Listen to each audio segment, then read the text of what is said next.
بسم اللہ الرحمن الرحیم۔ اسٹوڈنٹس السلام علیکم۔ آج کے اپنے اس لیکچر میں ہم گرامر کو ڈسکس کریں گے اور گرامر میں آج ہمارا ٹاپک ہے ضرب الامثال۔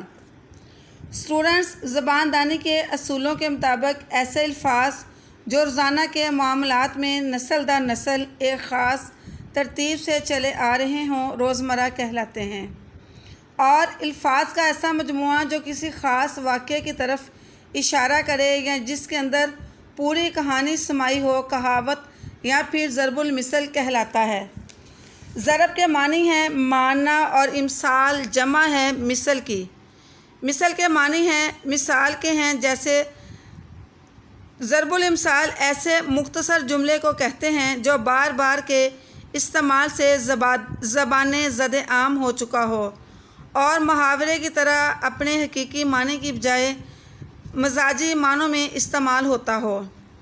ضرب المثل کو کہاوت بھی کہا جاتا ہے، اور ضرب الامثال دنیا کی ہر زبان میں پائی جاتی ہیں اور زبان کا قیمتی سرمایہ سمجھی جاتی ہیں۔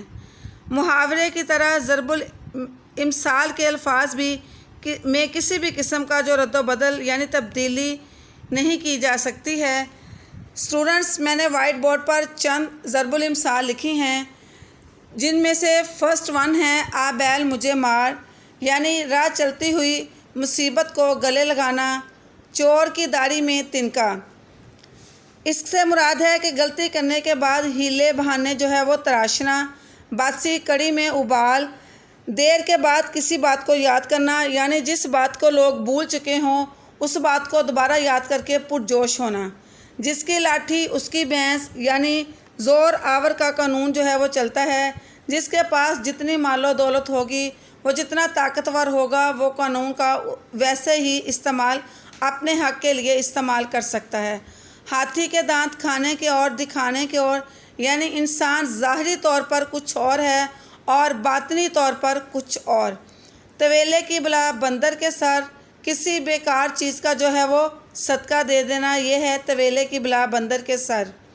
تو اسٹوڈنٹس، آج آپ کا کلاس ورک یہ ہوگا کہ آپ ضرب الامثال کی جو ڈیفینیشن ہے اس کو یاد کریں گے، اور ورک بک پیج نمبر 44 اور 45 آپ کلاس میں اس کو حل کریں گے، اور ہوم ورک میں آپ ورک بک پیج نمبر 46، 47 اور 48 جو ہے اس کو حل کریں گے۔